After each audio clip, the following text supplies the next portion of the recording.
몇 분 되죠? 25분, 40분 정도 하시고, 한, 40분까지요? 예, 하시고 또 질의 토론 순장이 있으니까, 그렇게 하시면 될 것 같습니다.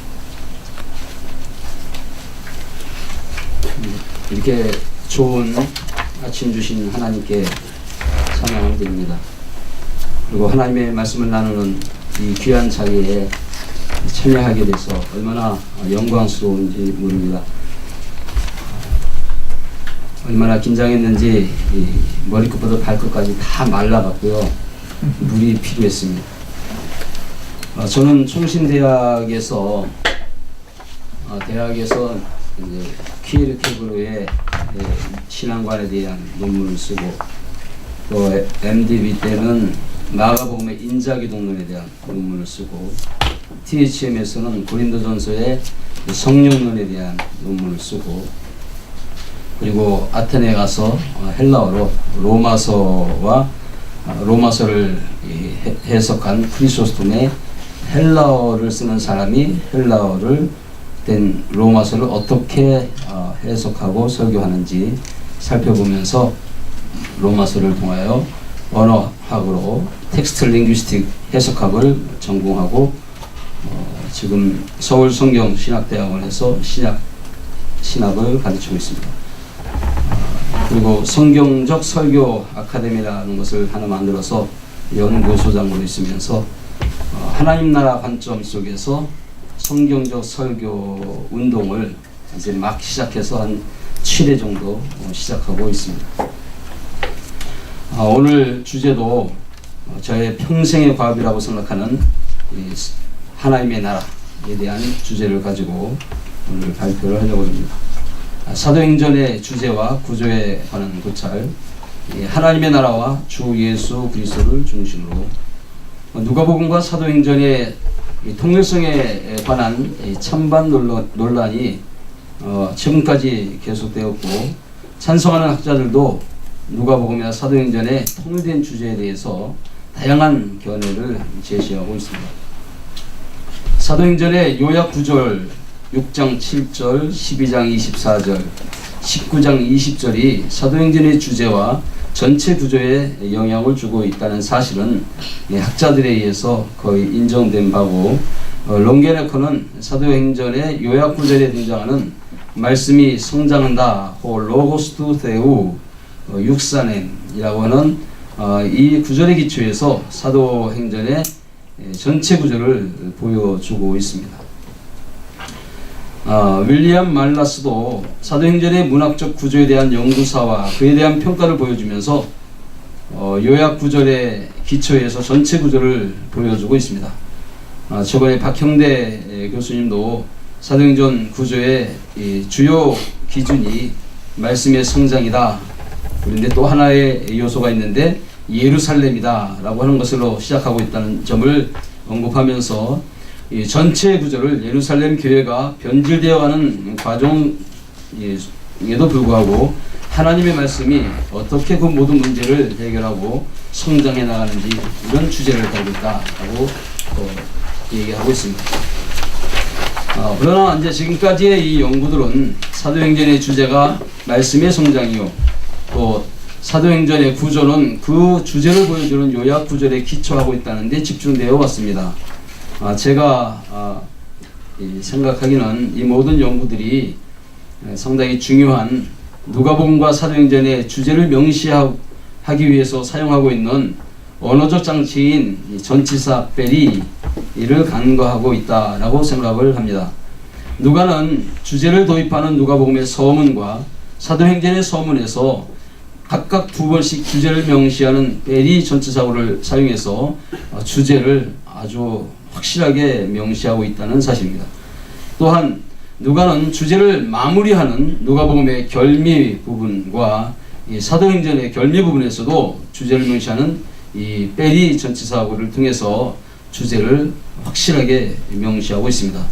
그래서 그것에 대한 연구를 제가 했습니다. 누가는 사도행전의 서문에서 그 주제를 명시하지 않고 첫 문장에서 먼저 기록한 누가복음을 첫째 페리 전치사고로 요약을 합니다.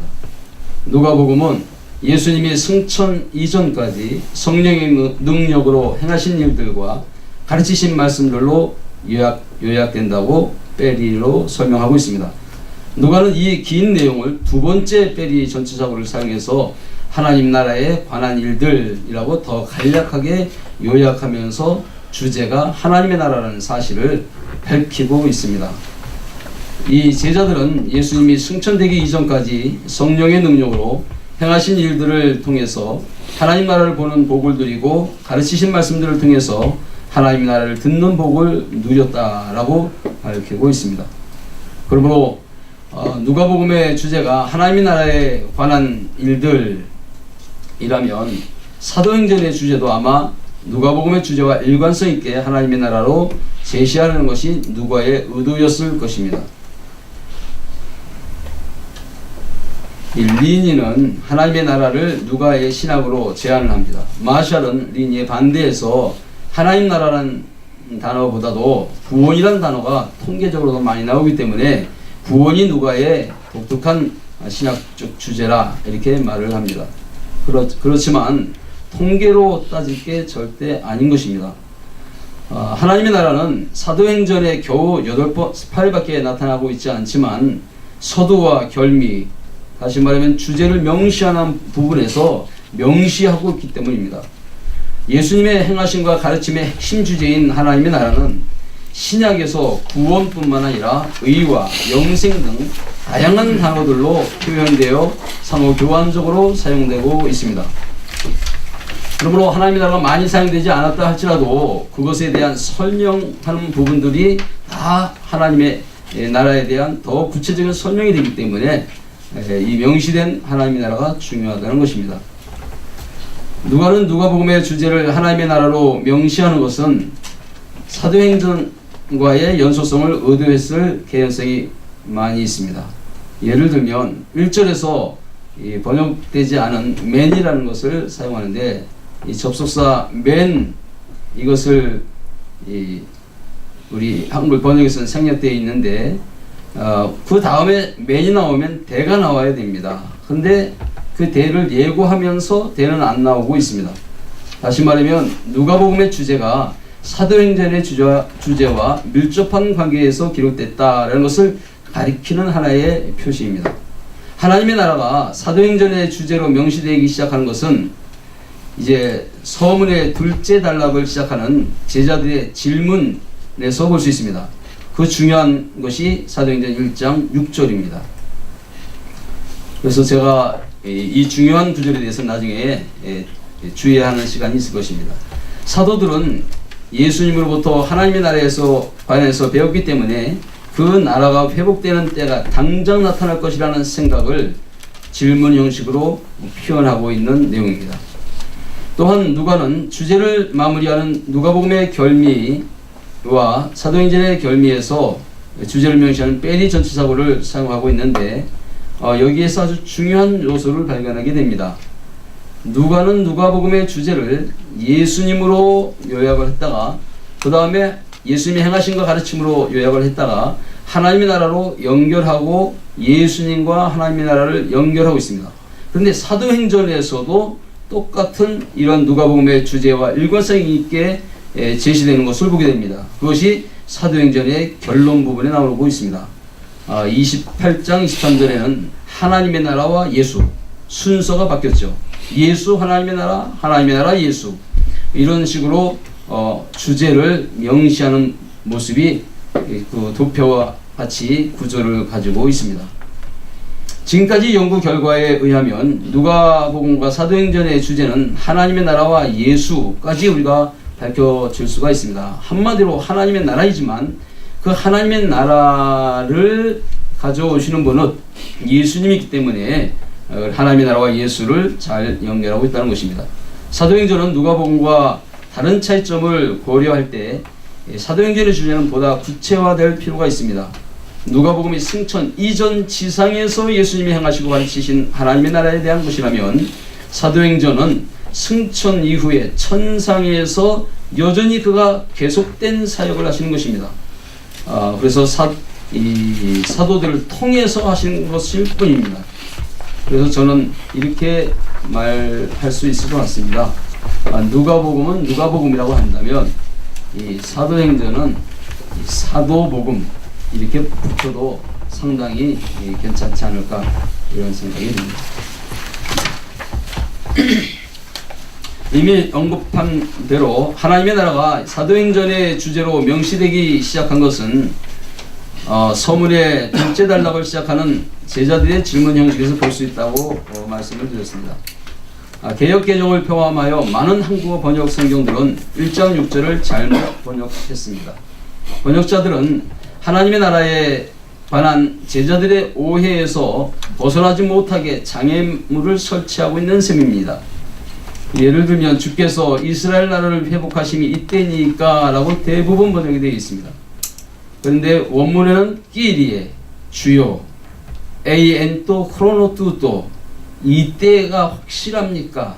아포카티스타네이스 당신은 회복하실 것입니까? 땐 바슬레이안 그 하나님의 나라를 또 이스라엘에게 이스라엘을 위해 개역개정 등 많은 이 번역본들은 이 구절에서 하나님의 나라를 찾아볼 수 없게 번역했습니다. 심각한 문제입니다. 사도들이 마치 하나님의 나라의 회복에 전혀 관심이 없는 듯 번역이 되어 있는 겁니다. 그리고 단지 이스라엘 나라의 회복만을 집착하고 있는 듯 번역이 되어 있는 것입니다. 사도들은 부활 후 승천까지 40일간 예수님의 모든 행하심과 가르침이 하나님의 나라에 관한 것이라고 재교육을 받아왔습니다. 그들은 부활하신 예수님을 만나면서 그 하나님의 나라가 당장 회복시킬 것이라는 확신이 가득 차게 될 수밖에 없었습니다. 부활하기 이전에도 그 예수님의 행하심과 가르침으로 하나님의 나라를 기대했는데 부활하셨으니 얼마나 더 확신이 가득 찼겠습니까? 그래서 하나님의 나라를 회복하시겠죠? 이때는 하시겠죠? 라고 물어보는 겁니다. 예수님은 그들의 질문에서 이 잘못된 부분을 교정하는 방식으로 대답을 하십니다. 첫 번째 잘못된 부분은 때와 기한에 대한 대답으로 하십니다. 이때입니까? 라고 하는 이 성급하게 하나님 나라의 임박성에 대한 것을 기대하는 그들에게 때와 기한은 너희가 알 바 아니다 라고 하나님의 아버지의 권세에 있다고 대답을 하시면서 예수님은 저들을 교정해 주셨습니다. 사도들은 부활하신 예수님에 의해 하나님의 나라가 즉시 완성될 것을 확신하고 있었습니다. 그들은 예수님의 시상사역에도 예수님에 의해 하나님의 나라가 즉시 완성될 것이라고 생각하곤 했고 예수님은 그런 오해를 교정하기 위해 비유로 가르치곤 했습니다. 누가복음 19장에 나옵니다. 사도들이 오해하게 된 요소는 누가복음 19장과 사도행전 1장에 공통적으로 나타나는 것이 있는데 왜 이렇게 하나님의 나라에 대한 확신 속에 있게 되었는가? 그것은 예수님이 지금 예루살렘에 계시기 때문입니다. 누가 신학에서 지정학적인 장소 이 예루살렘은 중요한 역할을 합니다. 누가복음은 예루살렘 성전에서 시작하고 거기서 마칩니다. 누가복음의 구조에서 중심 부분인 예루살렘 여행기사도 예루살렘으로 시작하고 예루살렘으로 마칩니다. 예루살렘은 누가복음과 사도행전을 이어주는 중요한 지정학적 역할로서 신학적인 의의를 전달하고 있습니다. 명시적으로 반복되는 예루살렘 그리고 하나님의 나라는 어디서 이렇게 예루살렘과 하나님의 나라를 연결할 수밖에 없었는가? 그것은 이사야의 종말론적 소망을 반영하고 있는 것입니다. 이사야 선지자는 예루살렘 성전을 종말에 완성될 하나님의 나라와 밀접하게 연결시키고 있습니다. 특별히 하나님의 왕이심과 성전의 밀접한 관계를 잘 보여주고 있습니다. 하나님이 이스라엘의 왕이실 뿐만 아니라 모든 열방의 왕이신 것을 선포하며 예루살렘 성에 오르셔서 통치하실 것이다. 이게 중요한 이유는 신약에서 복음, 유앙겔리온이라는 단어는 바로 이사야서 40장, 52장 여기에서 나온 말입니다. 이 구약에는 이 복음이란 단어가 쓰여진 것이 한 군데도 없습니다. 복음을 전한다고 하는 이 분사로만 사용될 뿐입니다. 이 분사로 되어 있는 것을 이 신약에서 명사화해서 사용되고 그것은 하나님의 나라와 내용을 같이 해서 사용되고 있는 것입니다. 이렇게 신약에서 또한 예수님의 가르침에서는 이사야서 40장, 52장, 60장에서 62장은 너무나 중요한 것입니다. 그 보좌인 성전에 자정하셔서 하나님의 영광을 온 땅에 충만하게 하실 것이라는 이사야의 소명받는 장면도 우리가 하나님의 나라와 예루살렘과 성전의 밀접한 관계 속에서 하나님 나라에 대한 확신을 갖게 될 수밖에 없었던 그 옛 사도들의 모습을 볼 수가 있습니다. 사도들은 부활하신 이 주님이 예루살렘에서 하나님의 나라를 집중적으로 가르치셨고 하나님 나라가 즉시 완성될 것을 확신할 수밖에 없었습니다. 예수님은 하나님 나라의 회복에 대한 사도들의 확신을 인정하는 것입니다. 하나님 나라는 반드시 회복될 것이다. 오늘 이 설교를 통해서나 기도를 통해서 하나님 나라의 회복에 대한 확신을 가지고 기도하시는 것을 보면서 내심 마음에 기뻤습니다. 그러나 그 때와 기한이 언제인지 우리는 너무나 답답하지만 그것은 우리의 아예 권한이 아니라고 말씀하고 있습니다. 8절에 땅끝까지 이라는 말은 6절에 이스라엘에게 하나님의 나라가 회복되는 일들이 임하기를 원하는 것에 대한 예수님의 교정입니다.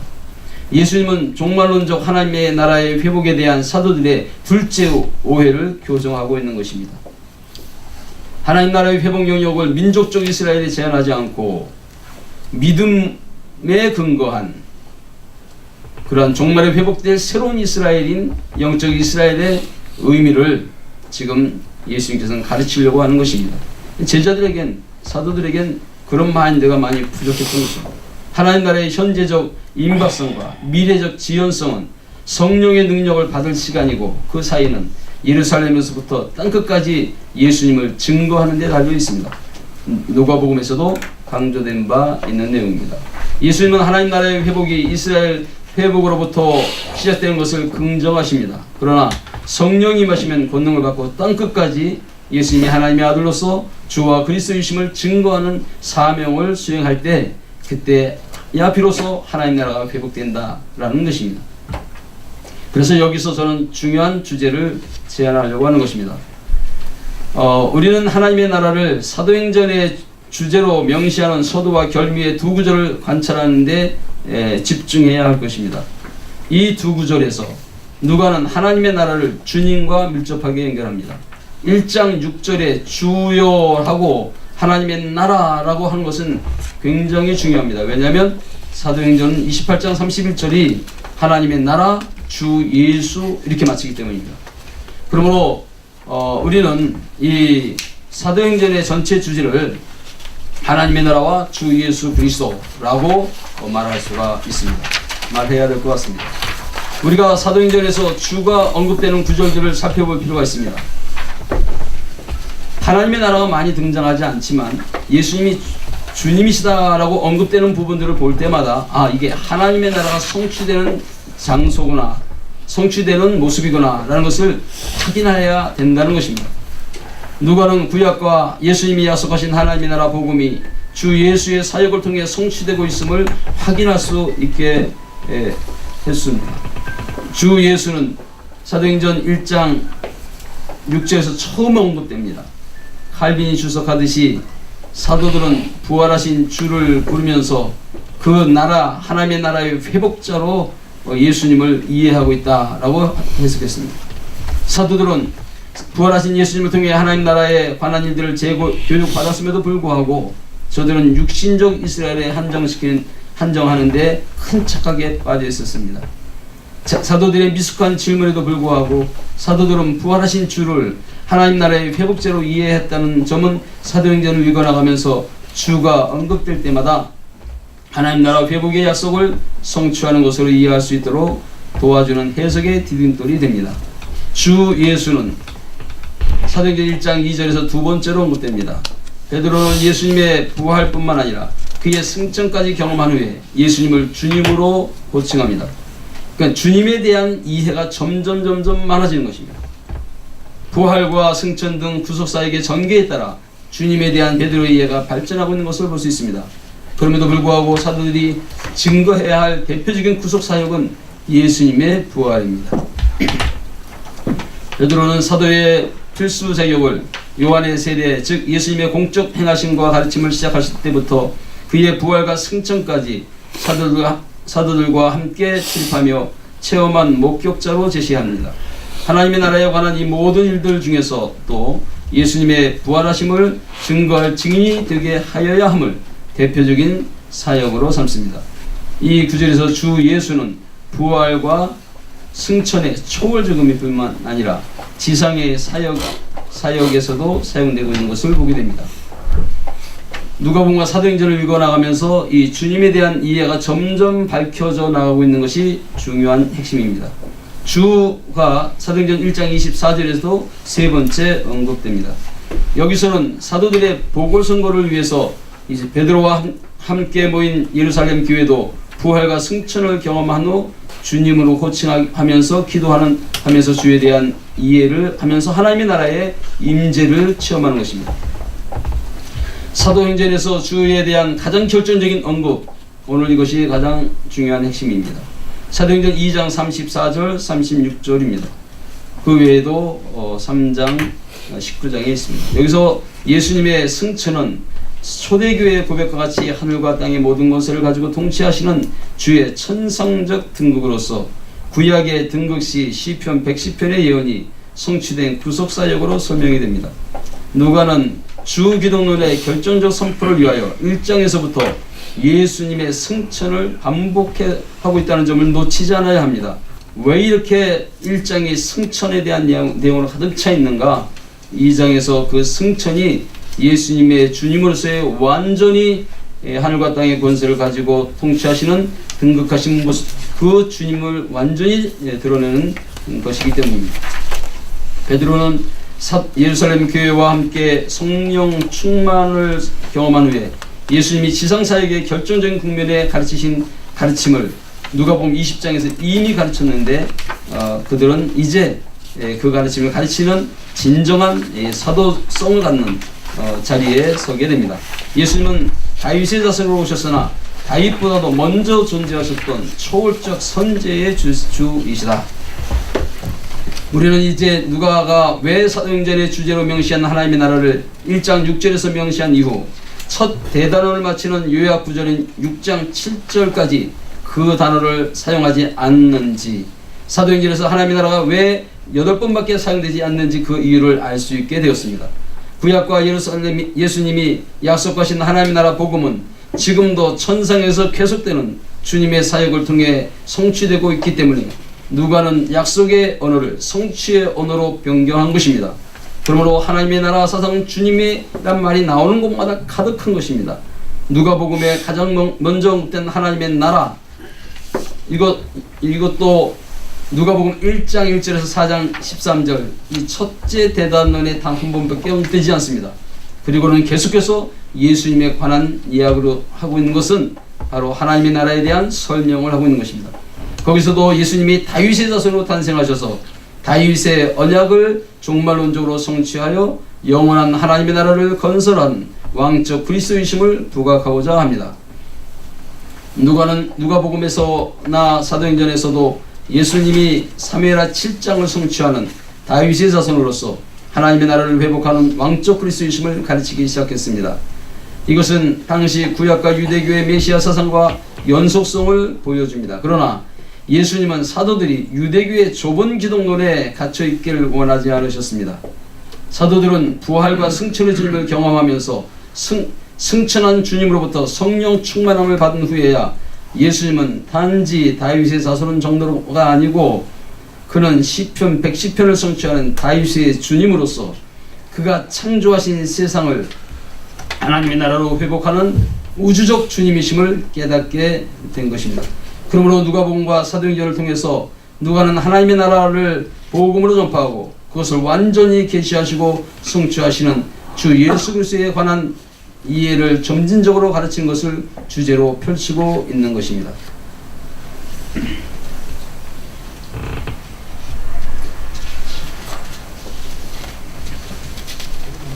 하나님의 나라의 전파와 주 예수 그리스도에 관한 가르침은 오직 승천하신 주 예수님이 아버지로부터 받아 부어주시는 성령님으로 충만해질 때만 가능한 것입니다. 하나님 나라에 여기서 한 가지 더 말씀드릴 수 있는 것은 이 하나님 예수님이 주님이심은 하나님의 완전한 계시자라는 의미를 담고 있고, 성령님이 충만해질 때란 말은 성령님은 우리 예수 그리스도 하나님과 예수 그리스도의 완전한 계시자라는 측면에서 삼위일체적으로 설명을 하고 싶었습니다. 하나님 나라의 회복은 정치 경제적 고난으로부터 피상적 회복을 가져오는 데 있지 않고 거기에만 거치는 게 아니라 예수님을 증거하고 그 이름으로 죄 사함을 얻게 하는 근본적인 회복에 여기에 의미를 가져야 합니다. 이것이 유대교가 간구했고 구약에 깊이 담겨있는 귀한 이 성취의 모습을 보여주고 있습니다. 이것은 예수님을 통해 이스라엘 중심인 예루살렘에서 속죄와 새 언약의 죽음과 부활을 증거하고 이것을 믿음으로 증거하고 믿을 뿐만 아니라 땅끝 모든 민족에게까지 확장시키는 사명을 말하고 있습니다. 이와 같이 누가복음에서 예수님이 행하시고 가르치신 모든 것들, 모든 사역이 하나님의 나라에 관한 것임을 명시할 뿐만 아니라 그것이 사도들에게 전수되었고 그리고 우리에게까지 계속 전수되어야 된다는 것을 가리키고 있습니다. 그렇다면 사도행전의 주제에 대해서 우리가 말을 했기 때문에 사도행전의 구조와 관계를 살펴보려고 합니다. 사도행전의 주제가 하나님의 나라임을 명시되었고 그것은 주 예수 그리스도와 함께 어우러져서 약속과 성취의 관점으로 연결되어 있는 것이 이 누가복음과 사도행전에서 있는 가장 중요한 것입니다. 그런데 실제 우리가 사도행전의 구조를 보여주는 것은 요약구절입니다. 그렇기 때문에 하나님의 나라와 주 예수 그리스도가 이 요약구절과 어떤 관계에 있느냐를 살펴보는 것은 굉장히 중요합니다. 그것은 이 말씀의 성장이라고 할 때 이 말씀이 하나님의 말씀이라는 것입니다.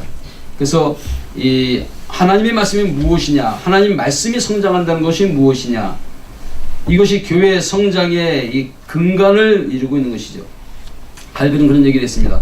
교회의 표지를 얘기하면서 이 사도행전 2장 42절을 해석하면서 이 말씀의 가르침에 힘쓰는 그것이 본질이고, 그리고 이 교제와 떡을 떼면 거기서 파생된 열매다, 이렇게 말씀을 하고 있습니다.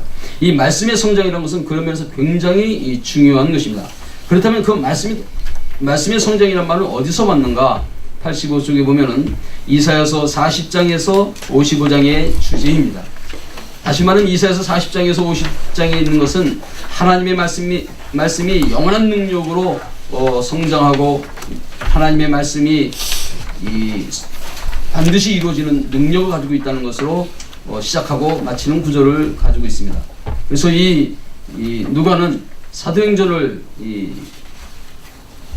구조를 짤 때에 이 요약 구절 안에 이사야의 종말론적 구절을 넣어서 이 6장 7절, 12장 24절, 19장 20절에 있는 모든 내용들이 바로 이 이사야의 종말론적 비전, 하나님 나라의 복음의 성취라는 것을 계속 강조하고 있다는 것입니다. 박형대 교수는 전체 구절을 예루살렘으로 시작하는 그런 면을 보여주고 있는데 이것에 대해서는 아까 제가 말씀드린 바가 있습니다. 넘기셨어요.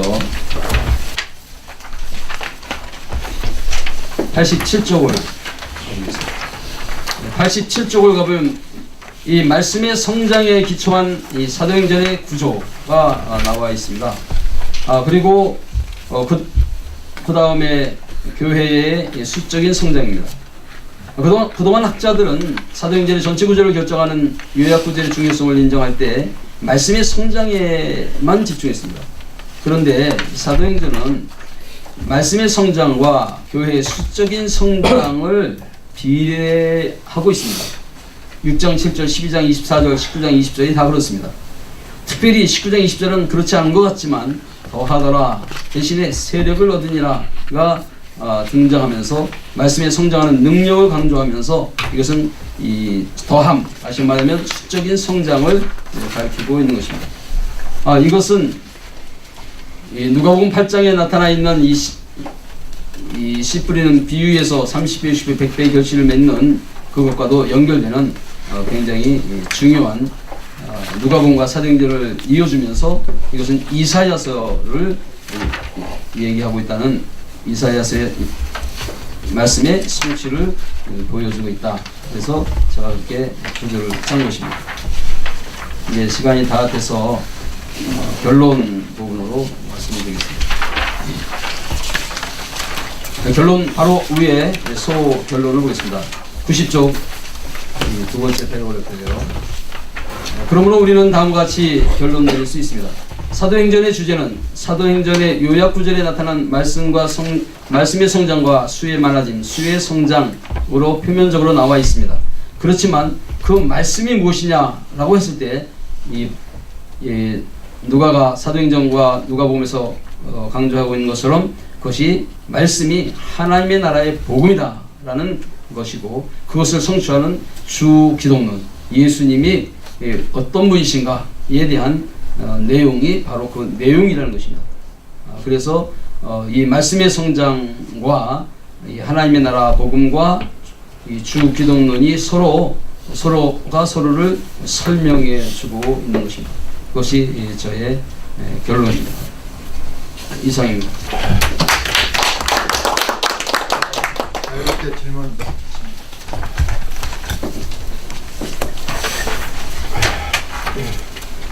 저는 그 사도행전을 MD부에서 이제 배울 때 이런 그 일반적인 예언과 성취, 말씀의 성장, 그것이 이제 일반적인 주제이지만 이 사도행전의 좀 더 뭐라 볼까 스페시픽 컨선이랄까 목적이랄까 주제까지 되는 게 이제 바울도 진정한 사도다. 더구나 누가가 이제 바울의 제자로서 그것을 그 당시에 이제 바울이 일을 많이 하고 자기가 보기에는 그리스도의 아주 진정한 제자인데도 불구하고 예루살렘 교회 사도들에게 오해를 많이 받고 있고 뭔가 좀 부족한 2차적인 그런 사람으로서 사도로서 취급받는 게 못마땅해서 자기 이 글을 통해 가지고 바울도 진정한 사도다 라는 것을 강조하려고 했다. 그런 기억을 갖고 있거든요. 네. 박사님께서는 어떻게 보게 돼서? 이 누가복음과 사도행전에 지금 오늘 설명드리지 않았지만 또 다른 구조적인 요소가 있는데 그게 뭐냐면 병행구조입니다. 그래서 이 세례 요한과 예수님을 병행시키고 예수님과 이 베드로를 병행시키고 베드로와 이 사도 바울을 병행시킵니다. 그래서 이 모든 사역의 연속성 이게 굉장히 중요합니다. 모두가 약속의 성취의 관점 속에서 지금 베리에 대한 누가복음 첫 번에 나온 이 베리에 대한 설명 제가 안 드렸는데 그게 약속의 성취거든요. 그러니까 이 세례 요한과 예수님과 베드로와 사도 바울의 모든 사역들이 병행적으로 일어나는데 그것은 약속의 성취다고 전제하고 그 약속이 무엇인가? 그건 하나님 나라 복음이다. 그리고 예수 그리스도다. 그런데 그 성취가 뭐냐? 그 하나님 나라 복음이 예수 그리스도를 통해서 그의 행하신 가르침, 특별히 그의 고난받음과 그의 부활. 그래서 우리가 부활의 증인이라고 말할 때는 단지 부활만 증거하는 게 아니라 고난을 증거함으로 고난 받아야 한다. 다음에 부활하는 그런 비전을 보여주고 있어요. 그래서 그런 그 대표적인 면에서 부활의 증거지 사실은 고난과 부활의 그 역학을 복음적인 역학을 우리에게 가르쳐주고 있습니다. 굉장히 좋은 질문이신 것 같습니다. 베리라는 이제 주제, 네. 하나님의 나라. 근데 지금 시작을 많이 쓰시니까 네. 디아를 해야지. 네. 디아 아포스톨로.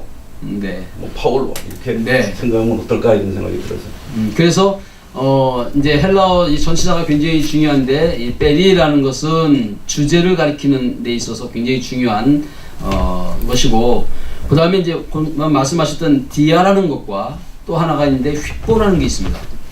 그래서 이제 이 예수님의 그 부활하심과 그의 승천하심은 우리 성경 그 번역도 아까 좀 잘못했으면 제가 좀 지적했어야 되는데 못했는데 예수님의 승천은 예수님이 승천하신 게 아니에요. 그건 어떻게 됐냐면 이 아날렘프테라고 해서 이건 수동태예요. 신적 수동태. 그래서 예수님의 승천하시면 예수님이 하늘로 위로 올려지셨다. 휘뽀뚜세우 하나님에 의해서. 다시 말하면 예수님의 모든 사역을 하나님의 행하심의 관점 속에서 누가는 쓰고 있는 거예요. 다시 말하면 예수님의 행하심과 가르침은 이것은 하나님에 의해서 하나님께서 가르치신 거고 하나님께서 행하시는 것이에요. 그리고 이제 그 아까도 제가 말씀을 드렸지만 그 예수님이 가르치시는 하나님의 권위에서 가르치시는데 항상 그리스도를 디아 이렇게 나온다고. 그러니까 이 사도들은 디아와 연결되지 사도들이 휘뽀나 자기가 주어로서 이렇게 자기 자신을 나타내는 면이 여긴 잘 안 나타나는 거예요. 그래서 우리가 이 디아와 휘뽀의 관계로 직접적인 그 행동자와 디아라고 하는 그 중개, 중보, 중보란 말은 좀 아니고요. 간접적인 그런 표현으로 쓰고 있는 것이 우리가 전치사 하나하고 능동태, 수동태가 어떻게 안에서 설명되고 있는지를 아는 것이 이 복음서나 신약을 읽어나갈 때 굉장히 중요한 키워드입니다. 현대 헬라어는 이걸 삐로 하는 거예요. 네. 근데 이제 거기에 대해서도 제가 본토에서 왔으니까 말씀을 드리겠습니다. 이 발음은 에라스무스 발음은 이거는 그냥 만든 발음입니다. 전통이 있는 게 아니고. 근데 지금 현대 발음은 이 수도원에 올라가서 이 사람들이 계속 유지된 발음이에요. 그렇기 때문에 이 발음을 우리는 빨리 돌아와야 됩니다. 사실은. 그런데 이것을 이쪽의 권위자들이 몇 명 없어서 힘이 약해갖고 지금 이것을 회복하지 못하고 있는 것이 안타까운데, 그래서 우리나라에는 지금 이 송신대의 두 교수님이 이 발음을 쓰고 있어요. 우리는 이제 사이비 헬라어를 쓰고 네, 그냥 모조품 발음입니다. 대화 되게 어떻게 됩니까? 네, 특별히 완전히 좀 예, 자음이 다 이제 이 경음이죠, 다 그렇죠. 그래서 예, 까이, 귓보, 뿌뜨끄, 푸트크가 아니고 뿌뜨끄 이런 발음이 되고, 이 자음의 변화는 뭐 큰 건 아니고요. 이제 이 모음 변화가 엄청 큽니다. 그래서 이 사본들을 연구하다 보면은 어떤 사본 자꾸만 이 모음이 틀리는 경우가 나타납니다. 왜 틀렸냐면 당시의 발음이 너무나 그 발음이에요. 지금 헬라어 지금 현대식으로 발음하면은요 이거 받아쓰기 못합니다. 정확하게 알아야지 이 딕테이션 하죠. 할 수 없습니다. 그래서 사본을 통해서도 증거가 될 수 있습니다. 근데 말씀이 성장했다는 거 오늘 참 좋은 하나의 시각을 갖게 했는데, 이제 말씀이 성장을 이제 사도행전이 중요한 내용이란 말이에요. 여기 문화 변혁적인 그런 요소도 많죠. 해석할 때 그죠? 네. 말씀이 성장하면 사람 변화시키는 거. 네. 이게 이제 중요한 것 같은데. 그래서 이제 이 마태복음하고 마가복음하고 비교해도 재밌는데요. 이 마태복음에는 어떻게 나오냐면은 예수님이 천국 복음을 전파하시고 가르치시고 고치신다 이렇게 나와요. 그러니까 천국 복음을 구체화한 경우는 가르침과 고치심이에요. 그런데 이 누가는 가르침과 행하심 이렇게 나옵니다. 그게 차이점이고요. 그 다음에 이 행하심이 굉장히 중요한데, 예수님을 주와 그리스도가 되게 하셨다가 이게 포예인 동사를 씁니다. 그래서 그것을 하나님께서, 그것도 예수님이 승천과 등극하신 것도 하나님의 행위십니다. 그래서 이 하나님의 행하심을 아주 이 구조적으로도 굉장히 잘 보여주고 있지 않나 이런 생각이 듭니다. 이렇게 아침에 이렇게 좋은데.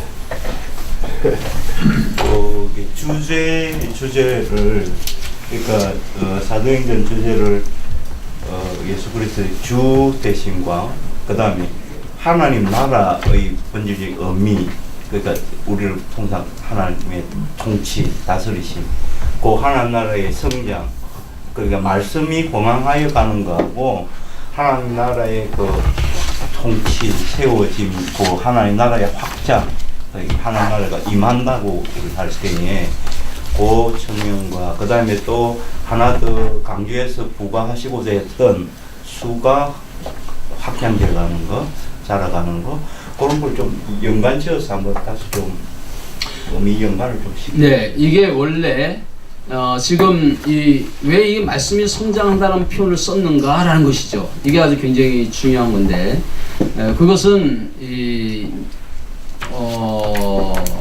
사실은 여러분 이사야, 제가 여기 구약 학자들 계시면은 도움을 받으면 더 좋은데요. 이사야서의 이 말씀의 성장에 대한 이 말씀의 능력, 어떤 어려움도 극복하고 말씀이 폭발적으로 일어나서 성장하면서, 그리고 이방의 모든 세상의 모든 이방인들이 다 돌아오게 되는 이 종말의 비전, 이 비전이 이사야서의 비전이거든요. 그런데 이 성장한다, 숫자가 더해진다라는 이사야서의 이 비전이 어디 나오냐면 출애굽기의 핵심 키워드입니다.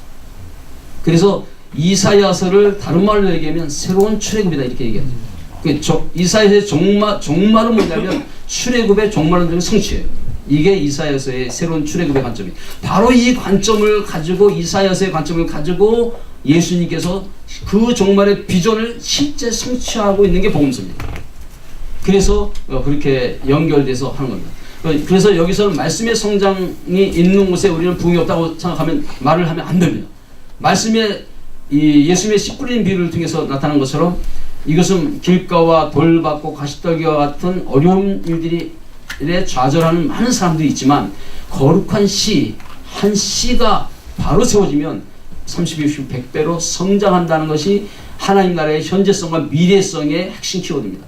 그래서 저도 이제 정만한 교회를 하고 있지만 요새 좀 부흥돼서 기쁘거든요. 막 세례를 막 주게 되니까 너무 기쁘긴 한데, 그동안에는 말씀대로 하면 절대 부흥 안 돼. 저 마음에도 막 거기서 왔었는데 된단 말이에요. 그래갖고 요즘 홍보를 하고 있습니다. 아니 조금 더 아까 첫 부분에 제가 말씀드린 거, 그러니까 하나님 주제가 하나님 나라잖아요. 그리고 주 예수 그리스도잖아요. 근데 그게 구조에 있어서, 그러니까 말씀이 흥황하여 가능한 요약 구절과 수가 더하여 그 의미는 금방 말씀을 해주셨는데, 그래서 하나님 나라의 임하심, 그 하나님 나라의 그 주제 문제와 금방 그 말씀하셨던 그 말씀에 흥황하여 감, 그게 성장, 그것과 이제 그 의미 연관, 그리고 주 대심, 예수 그리스도의 주 대심, 그게 이제 그러니까 통치잖아요. 왕권의 확립이니까 그거 하나님 나라의 주제하고 그 부흥이라는 관점에서의 말씀을 흥황하여 가는 거하고 그 의미 연관을 좀 더 분명하게 성경신학적으로 밝혀주시면 좋겠습니다. 우리에게 지금 제일 중요한 주제는 뭐냐면 하나님의 나라에 대한 이해입니다. 신약에서 말하고 있는 하나님의 나라와 유대교인들이 생각하는 하나님의 나라는 엄청 다릅니다.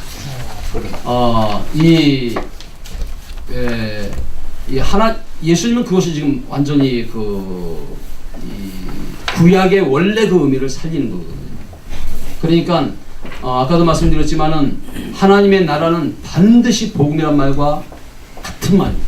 복음이란 말은 형식이라면 하나님의 나라는 그 내용입니다. 이것의 결정적인 근거가 뭐냐면 이사야서 52장 7절입니다. 이사야서 52장 7절을 복음을 증거한다고 했는데 복음의 내용이 뭐냐면은 너의 하나님이 통치하실 것이다. 마실 유세이 호데오스 수 호데오스 이렇게 되어 있습니다.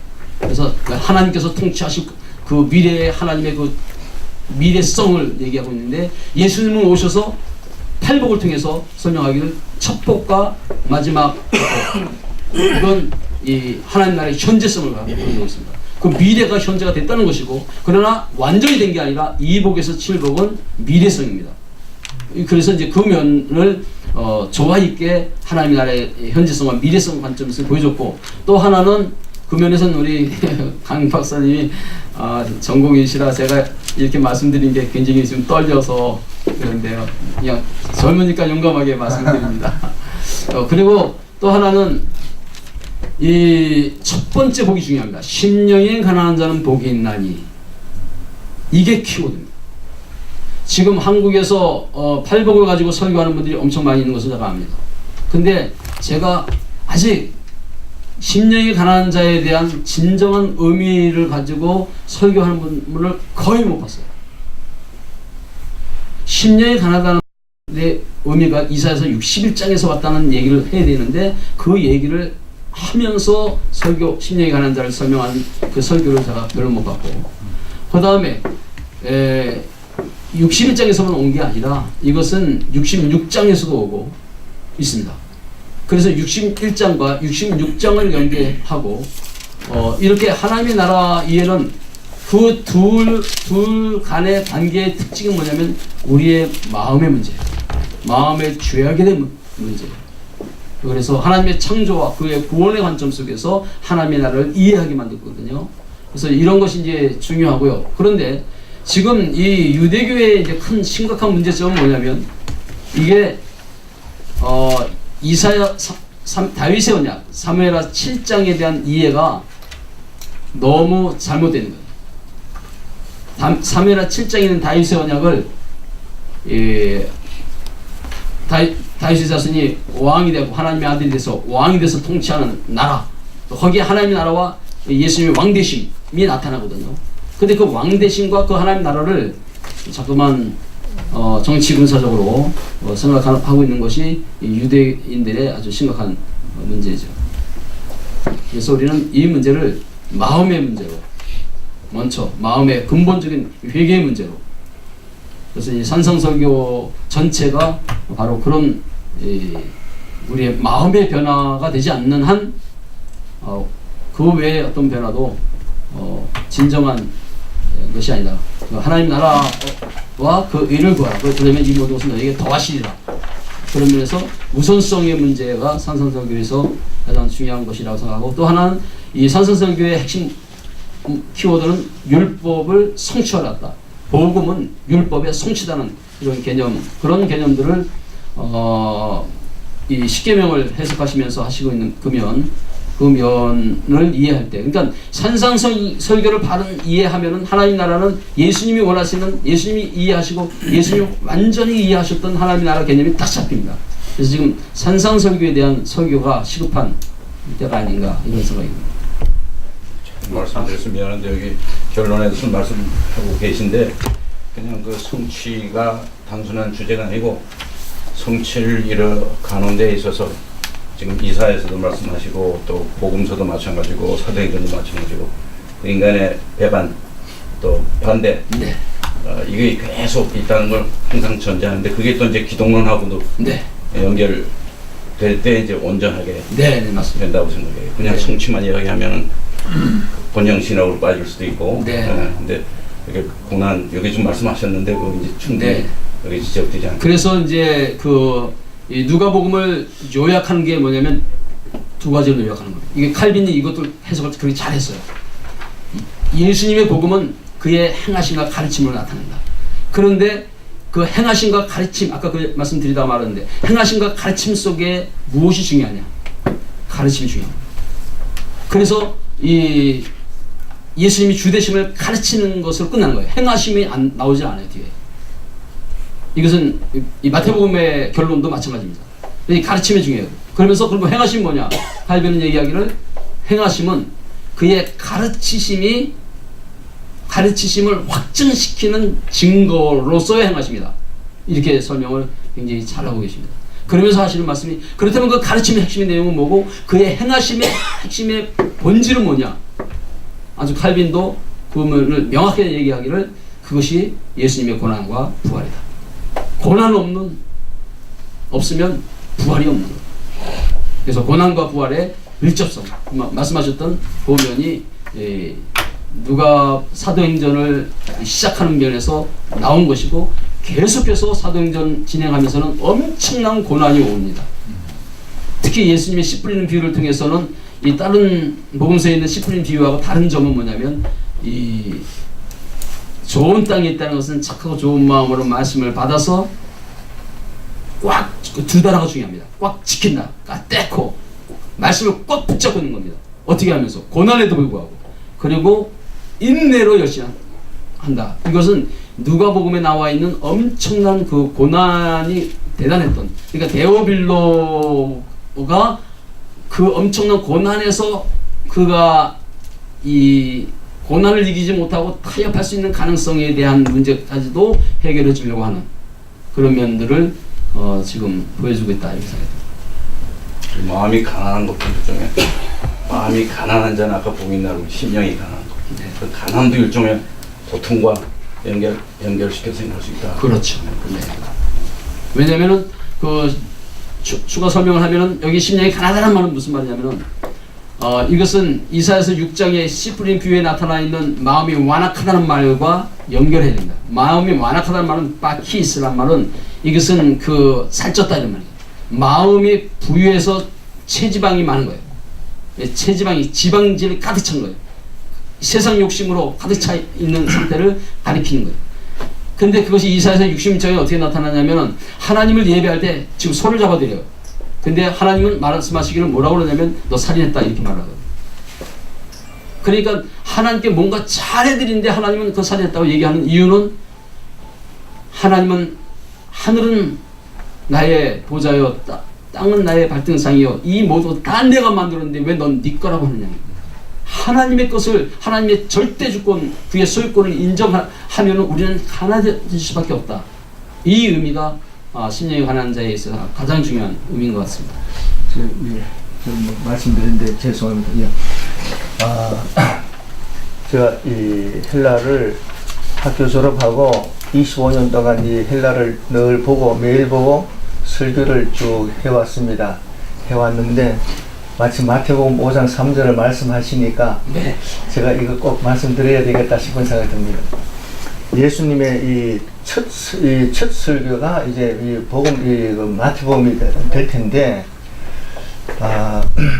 심령이 가능하다 이 단어를 대개가 보면은 역격으로 포노마티를 역격으로 다 번역을 한다 이거죠. 네. 그러나 이 번역할 때는 구격이나 역격이나 척격은 모양이 똑같기 때문에 우리 한글 성경은 무조건 역격으로 다 해놨는데 여기서는 5장 3절에서는 구격으로 해야 안 되느냐.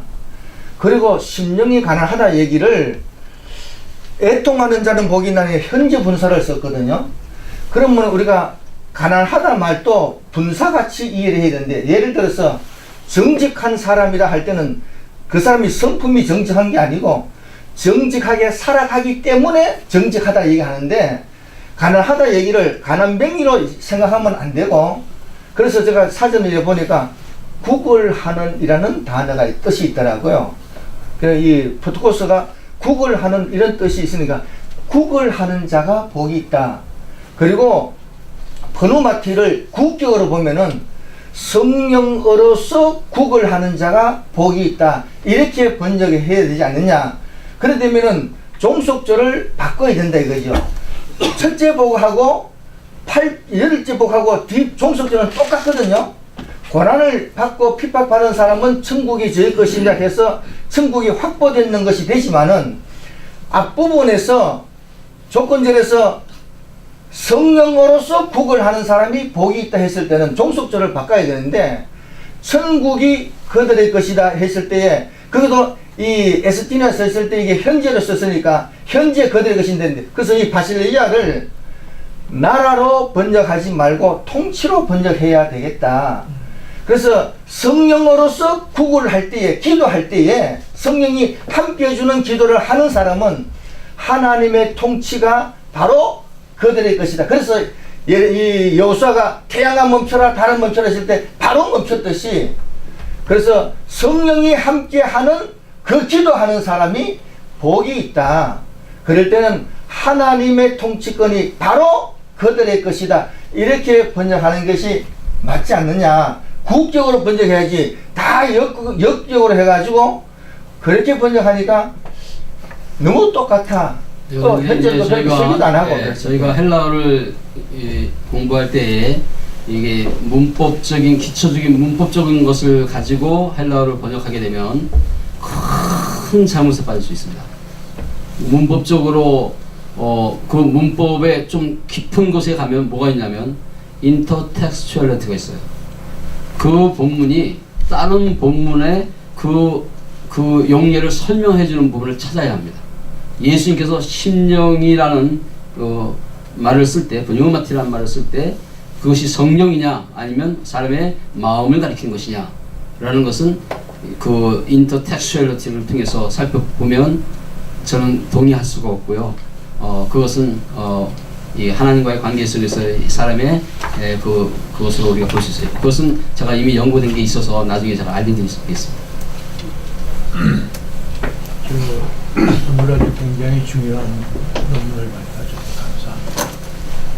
특별히 1장 6절에서 키 내용이니까 이걸 사유리라고 해가지고 이스라엘의 그 나라를 대적하신 이때니까 하는 말을 이때에 이스라엘의 그 하나님의 나라를 구성했거든요. 근데 사실 원문을 여기 위에 기록된 대로 하면은 바실레이안 토 이스라엘이거든요. 이스라엘 나라거든, 이스라엘 나라. 유대인들 제자들이 예수님 부활을 보고서 갑자기 다 변화가 되지만은 완전 변화는 아니잖아요.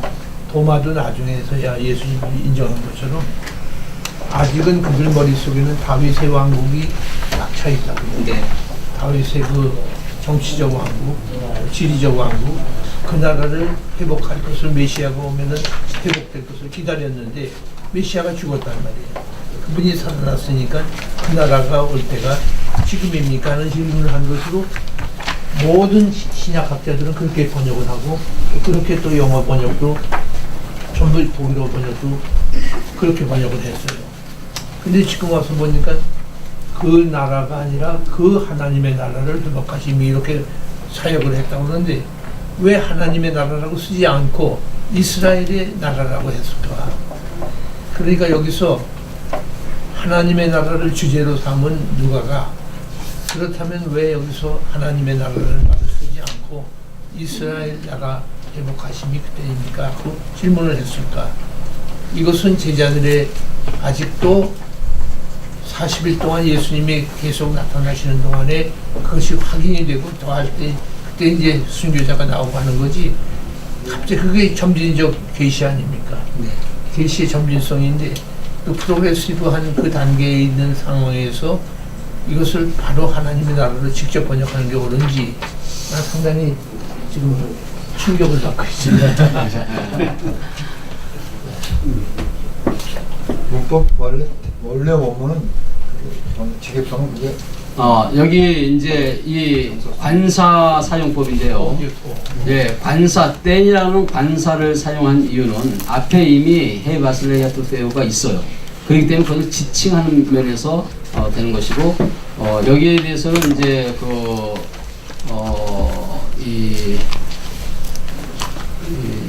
이 해석에 대해서는 이 킹덤 오브 갓에 대한 여러 사전들을 보시면 대부분 하나님 나라로 다 되어 있습니다. 그러니까 하나님 나라로 번역을 한다 할지라도 네.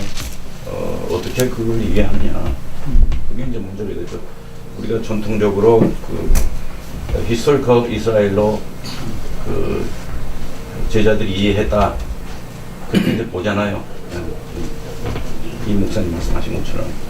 그러니까 그 당시에 다윗의 나라를 기다렸는데 메시아가 죽었단 말이야. 그런데 그 메시아가 살아났으니까 그 다윗의 나라가 회복될 때가 언제입니까? 하고 질문을 한 거란 말이죠. 근데 여기서 지금 이스라엘의 나라, 이스라엘 나라가 회복된다는 말은 다윗의 나라를 분명히 말한 거거든요. 근데 왜 하나님의 나라가 회복될 때가 있겠습니까? 그러나 예수님 대답을 보면 전혀 동문서답이에요. 그때와 시기는 너희 알 바가 아니다. 그거는 제자들이 질문을 잘못했기 때문에 예수님은 대답을 따로 주신 거예요. 진짜 대답을 주신 거지요. 하나님 나라, 내가 원하는 건 하나님 나라지 이스라엘의 회복이 아니다 하는 것을 알려주신 것이 그 다음 예수님 대답인데 그 해석을 어느 주석책을 봐도 지금까지 우리가 배운 대로는 그렇게 돼 있는데 이건 이제 갑자기 이제 이렇게 돼 버리니까 제가 지금 참고하고 있는 그 책은 그 Dictionary of Jesus and Gospel. 네, 거기에 이렇게 나와 있고 그다음에 사본 학적으로는 Dictionary of Later's New Testament. 거기에도 이렇게 해석이 나와 있습니다. 아니 바실레아 자체가 네. 하나님 나라가 아니라는 말이 아니고 네, 요 구절 예. 1장 6절에 있는 요 구절을 그렇게 해석을 했습니다.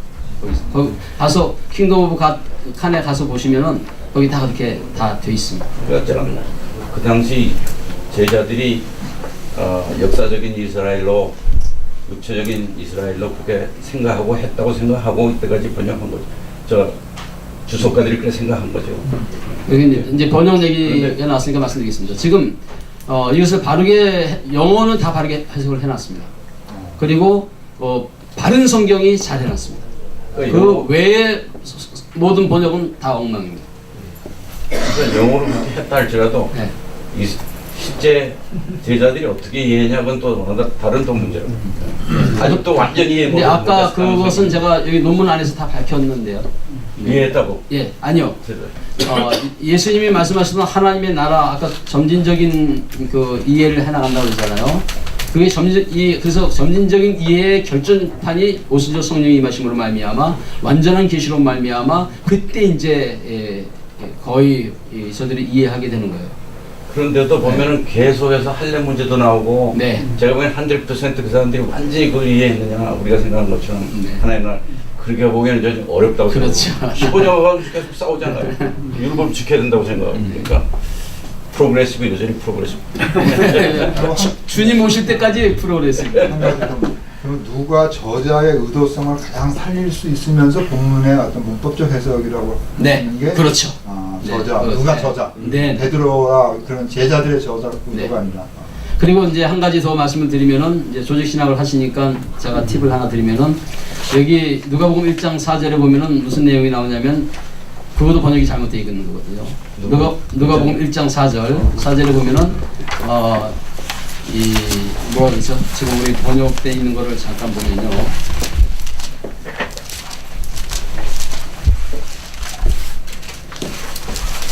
여기 엄청난 사실이 숨겨져 있습니다. 이는 각하가 알고 있는 바를 더 확실하게 하려 함이로라. 또 이렇게 번역되어 있거든요. 이것은 너무 잘못된 해석입니다. 각하가 알고 있는 바가 아닙니다. 여기에 쓴 단어가 카테케시스, 오늘날 말로 하면 카테키즘입니다. 말로 주고받으면서 각하가 기본적인 이 신앙교육을 받은 새신자 신앙교육을 받은 사람이 이제 앞으로 고난을 당하면 어떻게 될 것인지에 대한 확실함을 알려주려고 이 누가복음과 사도행전을 쓴 것입니다. 벌써 어느 정도 예? 어느 정도 지금 알고 있었다. 그래서 여기 알고 있는 바가 아니고 그가 교리문답으로 그러니까 이 초대 교회의 그 신앙 교육이 교리문답이었다는 것이에요. 그런데 지금 이 사도행전 1장 6절도 묻고 대답하는 식으로 돼 있잖아요. 이 양식이 대단히 중요합니다. 예수님의 이 누가복음 기록이나 사도행전에서 묻고 대답하는 장면들만 골라서 연구하면 엄청난 복을 얻을 수 있습니다. 이렇게 성경 사역이 많이 나와야 된다. 그래야 나중에 공력이 제대로 나오지. 사역. 예, 사역. 내가 듣기로는 저 10명의 그 교단 대표들이 신학 와가지고 이제 하잖아요. 그 중에 한 사람은 정확히 파악했어요. 9명이 잘 몰라요. 그럼 팽이치면 됩니다. 근데 사역이 많이 나오면 이런 문제는 극복돼요. 다른 건 모르겠는데 지금 요 1장 6절에 대한 것에 대해서는 제가 한참 동안 분노하고 그랬던 그래요. 수고 많았습니다.